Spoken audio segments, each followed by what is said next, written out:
ہمارے گجر اور پٹھان مسلمان برادریوں کی طرف سے توپ بنانے کی خبریں پہلے ہی پورے جھجھر بلکہ تمام روہتک ضلع میں جنگل کی آگ کی طرح پھیل گئی تھی۔ اس لیے ہمارے مسلمان اکثریتی علاقوں پر دھاوا بولنے کے ارادے باندھنے والے بلوائی گروہ کچھ خوفزدہ ہو گئے تھے اور انہوں نے اپنی شیطانی منصوبہ بندی روک دی تھی۔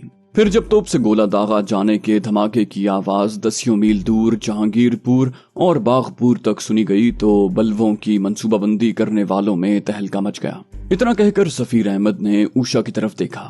مجھے اس قصے میں اچانک گہری دلچسپی محسوس ہونے لگی، لہٰذا میں نے بے قرار ہو کر پوچھا، آگے کیا ہوا چھوٹے بھائی؟ تم رک کیوں گئے؟ کیا تم دونوں کے علاقے کے مسلمان بلوائیوں سے محفوظ رہے تھے؟ سفیر احمد نے ہاں یا نہ میں جواب دینے کے بجائے بات آگے بڑھائی۔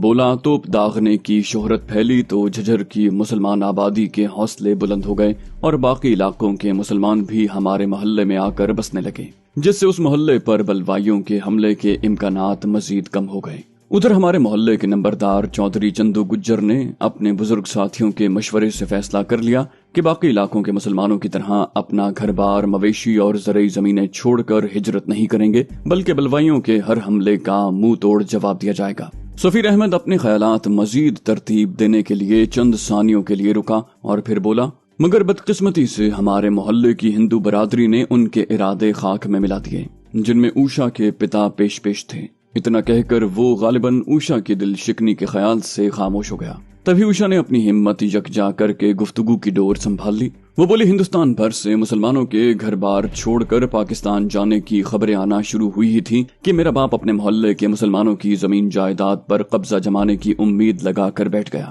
محلے کے مکھیا چندو گجر کی نئی نکور حویلی پر اصل میں اس کی رال ٹپک رہی تھی۔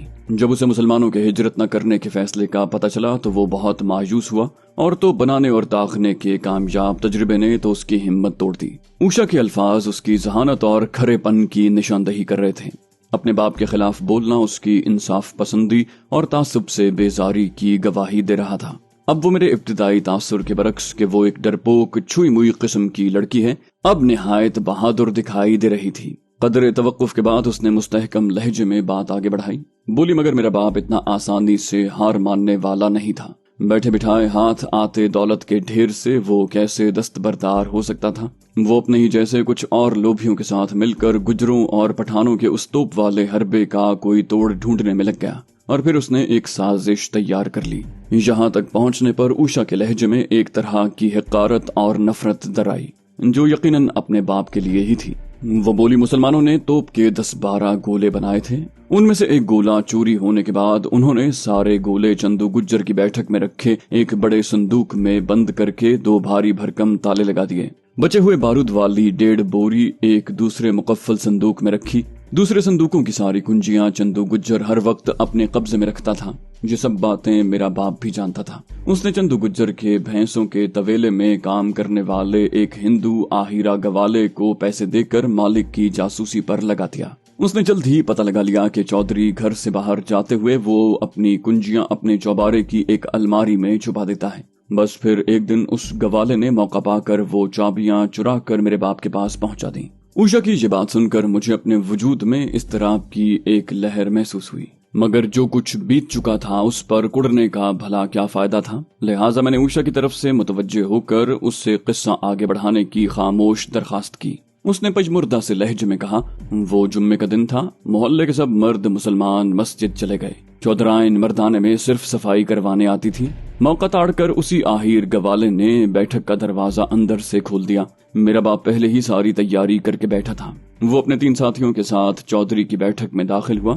ان سب نے پانی ملے سرسوں کے تیل کے 4 کنستر اٹھا رکھے تھے۔ میرے باپ نے دونوں صندوقوں کے تالے کھولے اور سارے کنستر دونوں صندوقوں میں انڈیل دیے۔ اوشا کی بات سن کر مجھے سچ مچ صدمہ پہنچا، مگر میں بہرحال غیر معمولی افسوس کا اظہار کر کے اپنی اصلیت یعنی دین اسلام سے وابستگی ظاہر کرنے کا خطرہ مول نہیں لینا چاہتا تھا۔ لہٰذا میں نے اتنا کہنے پر اکتفا کیا، تمہارا باپ بہت ظالم انسان نکلا، صرف اپنی دولت بڑھانے کے لیے اتنے انسانوں کی زندگی خطرے میں ڈال دی۔ پانی اور سرسوں کے تیل کے آمیزے میں بھیگنے سے تو توپوں کے سارے گولے اور بارود برباد ہو گیا ہوگا۔ جواب میں اوشا نے ہاں میں سر ہلانے پر اکتفا کیا۔ سفیر احمد نے کہا، آپ نے ٹھیک اندازہ لگایا، تمام گولے اور سارا بارود بالکل ناکارہ ہو گیا اور حالات اتنے خراب تھے کہ کہیں سے مزید بارود ملنا بھی ناممکن تھا۔ खुदा जाने उषा के पिता ने बलवाइयों को अपने कारनामे की इत्तला पहुंचाई या नहीं। बहरहाल मेरे अब्बू बताते हैं कि चौधरी चंदू गुज्जर को जैसे ही उस वारदात का पता चला, उन्होंने इलाके के तमाम मुसलमानों को 2 दिन के अंदर अंदर हिजरत की तैयारी का हुक्म दे दिया और तीसरे दिन बलवाइयों के हमले से पहले सबके सब जो कुछ मुमकिन हुआ साथ लेकर जो सवारी मयस्सर हुई उस पर सवार होकर पाकिस्तान की तरफ चल पड़े। उन्हें रास्ते में जो मुश्किलात पेश आईं, जितनी शहादतें हुई, वो एक अलग तवील दास्तान है। मैं तो ये बता सकता हूँ कि मेरा खानदान 2 साल पहले झज्जर वापस लौटा तो देखा कि चौधरी चंदू गुज्जर की नई हवेली और मवेशियों के तवेले पर उषा का बाप काबिज है। ये सुनकर मैंने अफसोस भरे लहजे में कहा, बहुत दुख भरी दास्तान है। हैरत होती है कि कैसे लोग मजहबी जुनून और लालच में अंधे होकर सदियों से साथ साथ रहने वालों के जानो माल के दुश्मन बन गए थे। लगभग यही कुछ सरहद पार भी हुआ था, मगर असल बात तुम लोगों ने अभी तक नहीं बताई। तुम दोनों अपने घरों से क्यों फरार हुए? सफीर अहमद ने अफसोस भरे लहजे में कहा, आपने इन वाकयात से ये तो अंदाजा लगा लिया होगा कि चचा सुरेश राठी दौलत की हवस में कितने अंधे हैं, मगर उनमें और दौलत का लालच रखने वाले बाकी लोगों में एक बड़ा फर्क है। बाकी लोग अपनी औलाद के लिए हराम की दौलत इकट्ठी करते हैं। चचा सुरेश राठी दौलत की हवस पूरी करने के लिए अपनी इकलौती बेटी की बल्ली चढ़ाने को भी तैयार हैं। उन्होंने झज्जर के मुसलमानों की हिजरत के बाद उनके असासों पर खूब हाथ साफ किया और फिर मवेशियों की खरीदो फरोख्त का कारोबार शुरू कर दिया। इतना कहकर सफीर ने नजरों ही नजरों में उषा को मजीद तफसील बताने की तरगीब दी। उसने उदास से लहजे में कहा, मेरे पिता ने मुफ्त के मवेशी हाथ लगने पर कारोबार तो शुरू कर दिया, मगर तजुर्बा न होने की वजह से भारी नुकसान उठाया और आखिरकार 6-7 साल में सब लूटी हुई दौलत गंवाने के बाद 50,000 का कर्जदार हो गया।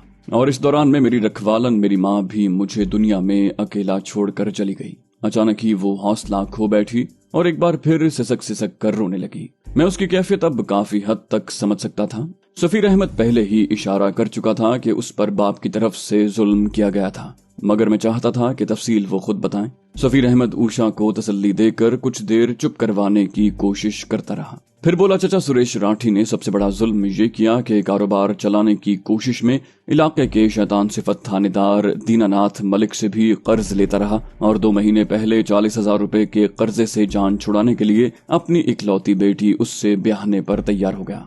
ये सुनते ही उषा की हिचकियां बंध गईं। उसकी कैफियत इतनी अबतर थी कि उसे दिलासा देने में मुझे भी शरीक होना पड़ा। खुदा खुदा करके उसकी हालत संभली तो मैंने कहा, तुम दोनों के इस तरह फरार हो जाने पर तो सुरेश राठी ने तूफान बर्पा कर दिया होगा। तुम लोगों की परेशानी मैं समझ सकता हूँ। उषा ने कहा, मेरे लोभी बाप को मेरे घर से भागने का दुख या शर्म नहीं है। वो 40 रुपए के कर्जे के बोझ से जान छुड़ाने का मौका जाया होने और 15,000 रुपए का जेवर हाथ से निकल जाने पर अंगारों पर लौट रहा है। उसने थाने में अहमद के खिलाफ मेरे इगवा और 1 लाख रुपए के जेवरात की चोरी की रिपोर्ट लिखवा दी है। सफीर अहमद ने शिकायती लहजे में कहा, मैंने और मेरे अब्बू ने उसे मना किया था कि जेवरात साथ लाने की जरूरत नहीं है। अब्बू ने हमें 2,000 रुपया दिया था, जो कई महीनों के खर्चे के लिए काफी था। इस पर उषा ने चमक कर कहा, ये गहने मेरी माँ के हैं, उसने मेरे लिए ही संभाल कर रखे थे। मैं अपनी माँ की निशानी अपने लोभी पत्थर दिल बाप की दूसरी बीवी के कब्जे में क्यों छोड़ कर आती? मैं ये जेवरात साथ न भी लाती तो वो तुम्हारे खिलाफ पुलिस में पर्चा जरूर कटवाता। सफीर अहमद ने बादल नखास्ता उषा की तायद की और फिर मुझसे मुखातिब होकर कहा, थानेदार दीनानाथ मलिक के हुशकारने पर पूरे हरियाणा की पुलिस कुत्तों की तरह हमारी बू सूंघती फिर रही है। हम भूसे के एक ट्रक में छुपकर झंझनू कस्बे में उषा के रिश्ते के एक मामू के घर पहुंचे। वहां ठहरे हमें 2 दिन ही हुए थे कि पता चला कि थानेदार दीनानाथ ने अपने रिश्तेदार कांग्रेसी असेंबली मेंबर शेर सिंह के जरिए मेरे खिलाफ कार्रवाई राजस्थान तक भी फैला दी है। हम झंझनू से छुपते छुपाते रातों रात जयपुर पहुंचे। कल सारा दिन एक मंदिर में छुपे रहे और फिर कोई और रास्ता न पाकर इस ट्रेन में चढ़ गए। मैंने अपने जहन में मौजूद एक सवाल की वजाहत के लिए पूछा, मगर मैंने तो तुम लोगों को दर्जे अव्वल की इंतजार गाह में देखा था। तुम दोनों वहीं तो अपनी जेवरात और नकदी की पोटली गिरा कर आए थे। सफीर अहमद ने शर्मिंदा से लहजे में कहा, हम दर्जे अव्वल की इंतजार गाह में इसलिए छुपे थे कि मेरा ख्याल था पुलिस वाले वहां झांक कर देखने की भी हिम्मत नहीं करेंगे, मगर फिर वहां एक बड़े साहब से सामना हो गया। उषा के मुताबिक वो उसके बाप का दूर का रिश्तेदार था जो 3 साल पहले उनके घर मेहमान बनकर आया था। इसे यकीन था कि वो जल्द ही इसे पहचान लेगा और फिर फोन करके इसके बाप को इत्तला दे देगा। اسے ہمارے فرار کا پتہ چل گیا تو وہ پولیس بلوانے میں ذرا بھی دیر نہیں لگائے گا، اسی لیے ہم افراتفری میں وہاں سے نکل بھاگے۔ مجھے یہ سن کر ہنسی آ گئی۔ اس لڑکی کی غلط فہمی نے انہیں خامخواہ اتنی فکر مندی اور پریشانی میں ڈال دیا تھا کہ ان کی جان پر بنائی تھی۔ مگر پھر مجھے احساس ہوا کہ اگر خدا نخواستہ مجھ پر ان جیسی آفت پڑی ہوتی تو شاید میرا بھی کچھ ایسا ہی حال ہوتا۔ عدم تحفظ کا احساس ہو تو انسان اپنے سائے سے بھی ڈرتا ہے، اسے ہر کوئی اپنا دشمن لگتا ہے۔ یہ مظلوم تو خود اپنے باپ کی ستائی ہوئی ہے، جس نے اس معاشرے میں مختار کل سمجھا جانے والا ایک بدتینت سرکاری افسر اس کے پیچھے لگا رکھا ہے۔ مجھے ان دونوں سے گہری ہمدردی محسوس ہو رہی تھی۔ کاش میں ان دونوں کو کسی طرح اس سنگین خطرے سے بچا کر ان کا تحفظ یقینی بنانے کے لیے کچھ کر سکوں۔ ادھر سفیر احمد مجھے مخاطب کر کے سنجیدہ لہجے میں کہہ رہا تھا، میں اوشا کو جس انداز میں ساتھ لے کر آیا ہوں وہ ہمارے سماج کے لگے بندھے فارمولوں کے مطابق ایک انتہائی معیوب اور قابل مذمت حرکت ہے۔ مگر آپ یقین کریں یا نہ کریں، ہم نے آپس میں محبت کرنے والے روایتی جوڑوں کی طرح اپنے گھر والوں کے جبر سے آزاد ہو کر ایک دوسرے کا بننے کے لیے قدم نہیں اٹھایا۔ سفیر احمد نے شاید یہ جانچنے کے لیے میری طرف دیکھا کہ میں اس کی باتوں کی صداقت پر یقین کرنے کو بھی تیار ہوں یا نہیں۔ میرے ہمدردانہ تاثرات نے اس کا حوصلہ بڑھایا ہوگا، لہٰذا اس نے بات آگے بڑھائی۔ میں نے یہ یقین ہو جانے کے بعد اوشا کو اس کے خود غرض باپ سے شکنجے سے نکال کر کہیں دور لے جانے کا فیصلہ کیا کہ میں نے ساتھ نہ دیا تو نہ صرف اس کی زندگی تباہ ہو جائے گی بلکہ اس کی جان بھی جا سکتی ہے۔ سب جانتے ہیں کہ تھانے دار دینہ ناتھ ملک کوئی انسان نہیں بلکہ درندہ ہے۔ اس کے بارے میں ایسے ایسے قصے مشہور ہیں کہ کوئی اپنی اولاد کا دشمن ہی اپنی بیٹی کو اس سے بیاہ سکتا ہے۔ میں نے اس کی بات سن کر تائید میں سر ہلایا اور سنجیدگی سے کہا، سماج کی روایات اپنی جگہ، میں قانون کے مطابق عمل کرنے پر یقین کرتا ہوں، اور میرے خیال میں تم دونوں نے قانونی اعتبار سے کوئی جرم نہیں کیا۔ ہندوستان کا قانون تمام بالغ افراد کو باہمی رضامندی سے شادی کی اجازت دیتا ہے۔ میری بات سن کر ان دونوں کا حوصلہ بڑھا ہوگا۔ مجھے ان کے چہرے پر رونق بحال ہوتی نظر آئی، مگر تبھی سفیر احمد نے صفائی پیش کرنے والے لہجے میں کہا، ہم دونوں بچپن سے ایک دوسرے کو پسند کرتے ہیں، مگر یقین کیجئے میں اوشا کو اس سے چوری چھپے شادی کے ارادے سے ساتھ نہیں لایا۔ مجھے پتا ہے یہ اخلاقی طور پر درست نہیں ہے، کیونکہ ہمارے مذہب میں نے اس کی بات کاٹ کر کہا، یار کیسی بے وقوفانہ بات کر رہے ہوں، یہاں مذہب کہاں سے درمیان میں آ گیا؟ اوشا پر یہ سب مظالم اس کے ہم مذہبوں نے توڑے ہیں، اور تم ایک غیر مذہب سے تعلق رکھنے والے اپنی جان پر کھیل کر اس کی زندگی بچا کر لے آئے ہو۔ اور تم دونوں اگر واقعی ایک دوسرے کو چاہتے ہو تو صرف مذہب کا فرق اس رشتے کی راہ میں رکاوٹ نہیں بننا چاہیے۔ میں جتنا قانون جانتا ہوں اس کے مطابق تم دونوں کی شادی ہی اس مصیبت سے تمہیں نکال سکتی ہے۔ قانونی طور پر شادی کے بعد تمہارے خلاف اوشا کے اغوا کا الزام خود بخود ختم ہو جائے گا، بلکہ مجھے یقین ہے اس کے بعد وہ تھانے دار بھی اوشا میں دلچسپی کھو بیٹھے گا۔ لہٰذا پہلے تو آپس میں یہ فیصلہ کرو کہ کیا تم آپس میں شادی کرنا چاہتے ہو۔ میری بات سن کر سفیر احمد یکلخت خاموش ہو گیا۔ اوشا نے تو پہلے ہی زبان بند کر لی تھی۔ مجھے یکلخت ان دونوں پر غصہ آ گیا۔ میں نے کہا، اگر تم دونوں آپس میں شادی کا ارادہ نہیں رکھتے تو پھر مجھے یہ بتا دو کہ آخر تم دونوں کیا چاہتے ہو؟ کب تک پولیس سے یوں چھپتے پھرو گے؟ کبھی تو کہیں ٹکو گے؟ کیا اس کے بعد اپنے لیے جیون ساتھی ڈھونڈو گے؟ یعنی تمہارے لیے ایک مسلمان لڑکی اور اوشا کے لیے؟ یکلخت اوشا نے میری بات کاٹتے ہوئے کہا، مجھے احمد ہمیشہ سے پسند ہے اور مجھے اس سے شادی پر کوئی اعتراض نہیں۔ اگر یہ مجھ سے شادی کرنا چاہے اور ہماری شادی میں مذہب کے فرق کو رکاوٹ سمجھتا ہے تو میں ابھی اور اسی وقت مسلمان ہونے کے لیے تیار ہوں۔ یہ سن کر سفیر احمد نے چونک کر اوشا کی طرف دیکھا اور احتجاج بھرے لہجے میں کہا، یہ تم کیا کہہ رہے ہو اوشا؟ میں نے یہ سب اپنا انسانی فرض سمجھ کر کیا ہے۔ تمہیں میرا احسان چکانے کے لیے اپنا دھرم چھوڑنے کی ضرورت نہیں ہے۔ اس پر اوشا نے تنک کر کہا، تم جو کچھ بھی کہو میں فیصلہ کر چکی ہوں، اور یہ بھی کان کھول کر سن لو، میں صرف تم سے شادی کرنے کے لیے مسلمان ہونے کی تیاری نہیں کر رہی۔ مجھے بچپن سے ہی اسلام پسند ہے۔ تم بھول گئے کہ میں نے ضد کر کے تمہاری امی سے قرآن کی کئی سورتیں اور نماز پڑھنے کا طریقہ سیکھا تھا، اور میں تمہاری بہن ریشم کے ساتھ میلاد کی محفلوں میں بھی جایا کرتی تھی۔ سفیر علی نے دفاعی لہجے میں کہا، بچپن کی بات اور ہوتی ہے۔ اوشا نے اس کی بات کاٹتے ہوئے کہا، تمہارے لیے اور ہوتی ہوگی؟ عمر بڑھنے کے ساتھ ساتھ مجھے تو اسلام اور بھی اچھا لگنے لگا تھا۔ اس نے یکلخت لہجے میں غصہ بھرتے ہوئے کہا، اگر تم مجھ سے شادی نہیں کرنا چاہتے تو صاف صاف بتا دو، میں اسلام بھی قبول کروں گی اور کسی مسلمان ہی سے شادی کروں گی، تم نہیں تو کوئی اور اچھا سا مسلمان ڈھونڈ لوں گی۔ یہ سن کر سفیر احمد بری طرح سٹپٹا گیا، بولا، یہ تم کیسی باتیں کر رہی ہو اوشا؟ میرا یہ مطلب تو نہیں ہے۔ اس موقع پر میں نے مداخلت کرتے ہوئے قدرے شگفتہ لہجے میں کہا، यार सफीर अहमद, अब तो साबित हो गया कि ये लड़की तुमसे ज्यादा बहादुर और समझदार है। अपनी उल्टी सीधी मंतिक के चक्कर में उषा को ना हाथ से गवा देना, वरना सारी उम्र पछताओगे। अब तो तुम दोनों की शादी में हायल आखिरी रुकावट भी दूर हो गई। अजमेर पहुंचते ही इससे शादी कर लो, बल्कि अगर तुम राजी हो तो ये भलाई का काम मैं अपने जिम्मे लेता हूँ। बोलो, मंजूर है? ये सुनकर सफीर अहमद चौंका, जबकि मैंने उषा का चेहरा खुशी से खिलते देखा। उसकी हालत जैसे जैसे संभल रही थी, उसका मुरझाया हुआ हुस्न भी बहाल होता जा रहा था। मगर मुझे लगा कि मेरी इस पेशकश के बावजूद सफीर अहमद बदस्तूर तजब्जुब का शिकार है। मैंने कहा, किस सोच में गुम हो छोटे भाई? क्या तुम्हें ये रिश्ता मंजूर नहीं? ये समझ लो कि अब मैंने उषा की सरपरस्ती कबूल कर ली है और इसे बखैर खूबी किसी मुनासिब इंसान की दुल्हन बनाना मेरी जिम्मेदारी है, जो मैं अजमेर पहुंचते ही पूरी करने की कोशिश करूंगा। मगर पहली तरजीह तुम हो, क्योंकि तुम उषा बेटी को पसंद हो। अब फैसला तुम्हें करना है। इस पर सफीर अहमद ने बौखला कर कहा, मुझे शादी से इनकार नहीं है राकेश जी। मैं सिर्फ इसलिए झिझक रहा हूँ कि कहीं लोग ये न कहें कि मैंने उषा की मजबूरियों का फायदा उठाकर शादी करने के लिए इसका मजहब छुड़वा दिया। मैंने एक नजर उषा की तरफ देखा। वो मुझे खा जाने वाली नजरों से सफीर अहमद को घूरती हुई नजर आई। फिर उसने तीखे लहजे में कहा, अच्छा तो तुम्हें ये इल्जाम लगने से बहुत डर लग रहा है, मगर उस इल्जाम की फिक्र नहीं जो पहले ही तुम्हारे पीछे पुलिस लगा चुकी है। तुम मुझसे शादी करो या ना करो, अब तुम अपने घर वापस नहीं जा सकते, समझे? आखिरी अल्फाज तक पहुंचते पहुंचते उसके लहजे में जबरदस्त शरारत भर गई। सफीर अहमद की आंखें भी चमकने लगी। उसने मसनूई खौफ के साथ कहा, बहुत बुरे फंसे भैया। मैंने कहा, अब कुछ नहीं हो सकता छोटे भाई, मगर तुम्हारा डरना जायज है। अभी से ये हाल है तो ये बीबी शादी के बाद तुम्हारा क्या हशर करेगी? ये सुनकर उषा ने कहा लगाया। हम दोनों भी हंसने लगे। फिर मैंने संजीदा होते हुए कहा, तुम लोगों ने बेशक मजबूरन अजमेर जाने का फैसला किया है, मगर वो वाकई तुम लोगों के लिए काफी महफूज जगह है। वहाँ हर रोज हिंदुस्तान भर से तमाम मजाहिब के सैकड़ों जायरीन पहुँचते हैं। तुम दोनों आसानी से किसी की शक भरी नजरों में नहीं आओगे, मगर मेरा मशवरा है कि तुम दोनों वहाँ निकाह से पहले ही मुसलमान शादीशुदा जोड़े की शक्ल में पहुंचो। मेरी बात सुनकर उषा यकलख्त शर्मा गई, मगर सफीर अहमद के लहजे पर संजीदगी छा गई।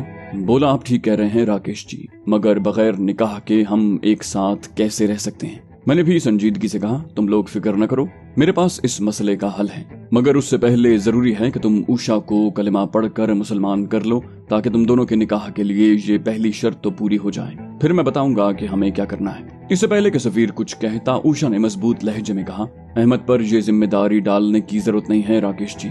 मुझे शहादत का कलिमा आता है, आप गवाह रहना। अहमद ने मुझे मजबूर नहीं किया, मैं खुद ही कलमा पढ़कर अपनी मर्जी से मुसलमान हो रही हूँ। इतना कहकर उसने अपनी चुनरी सर पर रखी और बावकार लहजे में बिल्कुल दुरुस्त तलफ्फुज के साथ ठहर ठहर कर कहा, अशहदु अल्ला इलाहा इल्लल्लाह वहदहु ला शरीक लहू व अशहदु अन्ना मुहम्मदन अब्दुहु व रसूलुहु। उसके लहजे में इतनी वारफ्तगी थी कि मेरे रोंगटे खड़े हो गए। उसके साथ ही मेरे रगो पैर में खुशी की लहर दौड़ गई। साथ ही मुझे उस नीम खानदासी लड़की की समझदारी पर फख्र भी महसूस हुआ। उसने सफीर अहमद को वाकई इखलाकी खलिश से बचा लिया था। मेरा दिल चाहा कि खुशी का एक जोरदार नारा लगाऊं, मगर राकेश के भेस ने मुझे अपने जज्बात पर काबू रखने पर मजबूर किया। मैं इतना ही कह सका, बहुत खूब उषा बेटी, अब तुम अपनी मर्जी से मुसलमान हो गई हो तो अपने नए मजहब के मुताबिक अपने लिए एक अच्छा सा नाम भी खुद ही रख लो। उसने गोया ख्वाब किसी कैफियत में कहा, मैंने बचपन से मुसलमान खवातीन के जो नाम सुने हैं उनमें से एक नाम मुझे हमेशा से बहुत अच्छा लगता है। आपने मुझे अपना नाम रखने की आजादी दी है तो मैं फातिमा नाम अपनाना चाहूंगी। हैरत अंगेज तौर पर उसके लबों से वही दुनिया के हसीन तरीन नामों में से एक नाम निकला था जो मैं उसके लिए तजवीज करना चाहता था, मगर हालात की मजबूरी के बायस मेरे लिए जबान खोलना मुमकिन नहीं था। अलबत्ता सफीर अहमद आकाए दो आलम सल्लल्लाहु अलैहि वसल्लम की लाडली बेटी खातून जन्नत का नाम सुनकर खुशी से झूम उठा। उसने ईमान की दौलत से हमकनार होने और ऐसा खूबसूरत बाबरकत नाम अपनाने पर फातिमा को पुरजोश मुबारकबाद दी। अलबत्ता मैं उसके सर पर शफकत भरा हाथ ही फेर सका। मैंने देखा वो चुनरी के कोने से अपनी आंखों में बेसाख्ता भर आने वाले आंसू पोंछ रही थी। मैंने माहौल का बोझलपन कम करने के लिए शगुफ्ता लहजे में कहा, चलो ये मरहला तो तय होगा, अब तुम लोग आराम से बैठ जाओ, बल्कि चाहो तो लेट कर कमर सीधी कर लो। ट्रेन तो कम से कम 2 घंटे में अजमेर पहुंचेगी। इस पर सफीर अहमद ने फिक्रमंद लहजे में कहा, मगर हमारे पास तो दर्जा सोम के टिकट हैं राकेश जी। मैंने बेपरवाही से कहा, मुझे यकीन है रात के इस पहर अजमेर तक कोई टीटी तुम लोगों का टिकट देखने नहीं आएगा। अगर बिलफर्ज कोई आ भी गया तो मैं तुम दोनों के दर्जे अव्वल के टिकट बनवा लूंगा। मेरी बात सुनकर उन दोनों ने एक दूसरे की तरफ देखा और फिर इत्मीनान के इजहार के लिए एक साथ असबात में सर हिला दिया। वो दोनों दबीज नशिस्तों पर सुकून से जरूर बैठ गए, मगर मेरे इसरार के बावजूद उन्होंने लेटने की कोशिश नहीं की। फातिमा के चेहरे पर मुझे एक अजीब सा नूरानी सुकून नजर आया। सफीर अहमद भी वाज़े तौर पर मुतमईन और पुरएतमाद नजर आ रहा था। हमने बाहम गुफ्तगू दोबारा शुरू की तो अपने बारे में मजीद फर्जी मालूमात मुहैया करने से बचने के लिए उन दोनों को अपने गांव झज्जर के बारे में मजीद बातें करने पर उकसाया। वो दोनों चहक चहक कर अपने बचपन और जवानी के किस्से सुनाने लगे। नौजवान जोड़े को खुशबाश देखकर अजीब सी खुशी हो रही थी। उनकी दिलजोई की खातिर मैं खुशगप्पियों में शामिल हो गया। उस वक्त फातिमा एक बार फिर मुसलमान बरादरी की तरफ से तोप की तैयारी के अहवाल के मजीद दिलचस्प पहलू बता रही थी। यकलख्त मुझे एक ख्याल आया।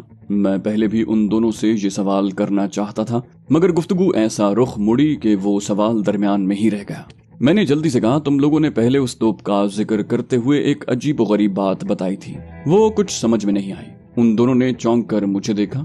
फिर सफीर अहमद ने कहा, आप कौन सी बात का जिक्र कर रहे हैं राकेश जी? मैंने कहा, तुम लोगों ने बताया था कि इलाके के मुसलमानों ने तोप के दर्जन भर से जायद गोले भी बनाए थे और इन गोलों में से एक चोरी हो गया था। मैंने बहुत सोचा मगर समझ नहीं सका कि वो गोला किसी के किस काम आ सकता है। मेरा मतलब है वो कोई सोना चांदी था कि उसे बाजार में ले जाकर बेचने के लिए चोरी कर लिया गया हो। उसे तोप के जरिए ही दागा जा सकता है और जाहिर है इतनी बड़ी तोप की चोरी तो लगभग नामुमकिन है। मेरी बात सुनकर वो दोनों बेसाख्ता हंस पड़े और हंसते चले गए, हत्ता के फातिमा को चुनरी के गोशे से आंसू पोंछने पड़े। मुझे हवन्नकों की तरह अपनी शक्लें देखते पाकर उन्होंने बमुश्किल अपनी हंसी को ब्रेक लगाया। फिर सफीर अहमद ने सांस बहाल करने की कोशिश करते हुए कहा, माफी चाहता हूँ राकेश जी, असल में ये किस्सा इतना मजाहिया है कि खुद ब खुद हंसी आ जाती है। मैंने कहा, चलो तुम्हारी आसानी के लिए मैं अपना सवाल बदल कर दोहराता हूँ। क्या तोप का गोला चोरी करने वाले शख्स का पता चल गया था? इस बार फातिमा ने जोर जोर से हाँ में गर्दन हिलाई। मैंने जल्दी से कहा, इसका मतलब है वो चोर पकड़ा गया था। उसने बताया कि उसने तोप का गोला क्यों चोरी किया था। इस बार उन दोनों ने एक साथ नफी में सर हिलाया। मेरे सवाल का जवाब फातिमा ने दिया।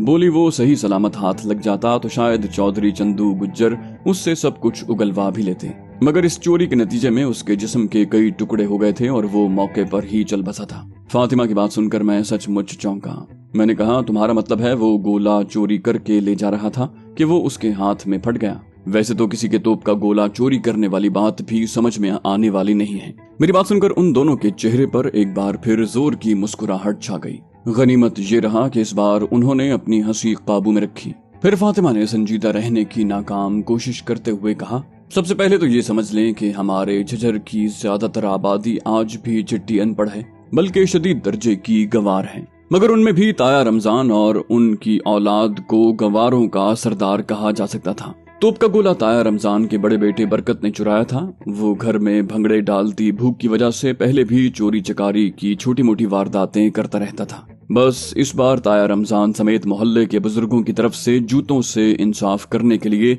पंचायत में तलबी की बजाय ऊपर वाले की तरफ से उसका बुलावा गया। मैंने कहा, वो तो ठीक है, मगर उसने ऐसी जानलेवा चीज चुराने की कोशिश ही क्यों की? क्या वो अपनी जिंदगी से इतना बेजार था? मेरी बात सुनकर दोनों एक बार फिर मुस्कुराए। इस बार सफीर अहमद ने मेरी उलझन दूर करने का फैसला किया। बोला, फातिमा ने बताया है कि ये खानदान अव्वल दर्जे का जाहिल था। बस बरकत अपनी जहालत ही के हाथों जान गवा बैठा। उसने लम्हा भर तवक्कुफ किया, फिर मेरे तेवर बिगड़ते देखकर जल्दी से बोला, दरअसल बात ये थी कि वो अपनी जहालत की बदौलत ये समझा कि वो गोले लोहे की ठोस गेंदे हैं, उनमें से एक भी चुरा कर बेच दिया तो अच्छी रकम मिल जाएगी।